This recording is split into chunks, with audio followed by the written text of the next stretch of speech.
नमस्कार। नारद संचार सकारात्मक सुर्खियों में आपका हार्दिक स्वागत है।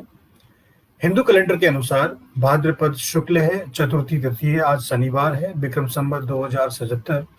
और मुस्लिम कैलेंडर के अनुसार मुहर्रम का दूसरा दिन है और हिजरी 1442 है। तदनुसार अंग्रेजी तारीख 21 अगस्त, जो कि वर्ष का 234वां दिन है और साल में अभी 131 दिन बाकी है।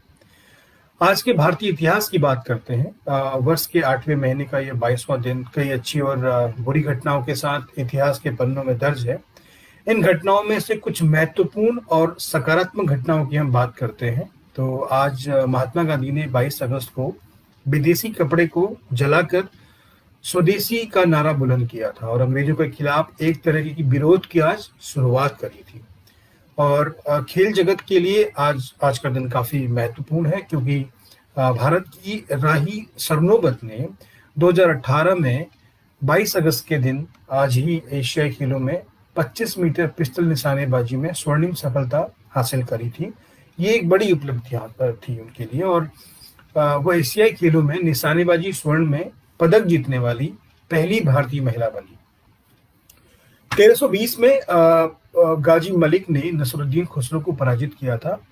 आज ही के दिन गाजी मलिक तुगलक ने, जो दीपालपुर का सूबेदार था, उसने लोगों के साथ खुसरो शाह के विरुद्ध कूच किया और खुसरो शाह पराजित हो गया और 18 सितंबर 1320 ईस्वी को अमीरों और सरदारों की सहमति से गाजी मलिक गयासुद्दीन तुगलक शाह के नाम से दिल्ली के सिंहासन पर बैठा। इस प्रकार खिलजी वंश का पतन और तुगलक वंश का उदय हुआ। 1639 में ब्रिटिश ईस्ट इंडिया कंपनी ने तमिलनाडु की राजधानी चेन्नई, तत्कालीन मद्रास की स्थापना आज ही के दिन करी।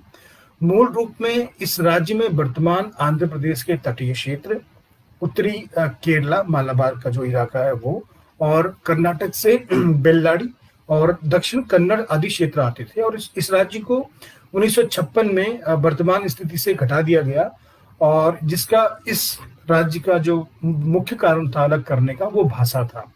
राज्य पुनर्संगठन अधिनियम 1956 के अंतर्गत केरल और मैसूर राज्यों को इससे अलग किया गया और इसे तमिलनाडु का वर्तमान नाम 1968 में मिला। आज देश भर में गणेश उत्सव का त्योहार मनाया जाएगा और 10 दिनों तक चलने वाले इस त्योहार पर गणपति की स्थापना की जाती है और गणेश उत्सव भाद्रपद मास की चतुर्थी से चतुर्दशी यानी 10 दिनों तक चलता है। इसके बाद चतुर्दशी को इसका विसर्जन किया जाता है। हिंदू धर्म में भगवान गणेश का अत्यंत ही पूजनीय माना जाता है। शास्त्रों के अनुसार गणेश जी का नाम किसी भी कार्य के सबसे पहले पूज्य है, इसलिए इन्हें प्रथम पूज्य भी कहते हैं। इसके अलावा ओणम का त्योहार है। ओणम केरला का प्रमुख त्योहार है और इसका ये राष्ट्रीय पर्व भी है। ओणम का उत्सव राजा महाबली के स्वागत में प्रतिवर्ष आयोजित किया जाता है, जो भी 10 दिनों तक चलता है। कोच्चि के पास केरल में एकमात्र वामन मंदिर है जहां से ये शुरू होता है। ओणम में प्रत्येक घर के आंगन में फूलों की पंखुड़ियों से सुंदर सुंदर पुक्कलम यानी रंगोलियां बनाई जाती हैं और युवतियां उन रंगोलियों के चारों तरफ वृत्त बनाकर उल्लासपूर्वक नृत्य करती है, जिसे तिरुवाथिराकली कहते हैं। इस रंगोली का प्रारंभिक स्वरूप पहले अथम के दिन यानी पहले दिन से छोटा होता है और हर रोज इसमें एक और वृत्त फूलों का बढ़ा दिया जाता है, जिसके इस तरह बढ़ते बढ़ते 10वें दिन तक यह रंगोली बहुत बड़े आकार का रूप धारण कर लेती है और रंगोली के बीच में वामन अवतार में विष्णु, राजा महाबली और उसके अंगरक्षकों की प्रतिष्ठा होती है, जो कच्ची मिट्टी से बनाई जाती है। ओणम में नौका दौड़ भी होती है। इन खेलों का आयोजन किया जाता है। ओणम एक संपूर्णता से भरा हुआ त्योहार है जो सभी के घरों को खुशहाली से भर देता है। आइए रुक करते हैं आज की सकारात्मक सुर्खियों की ओर।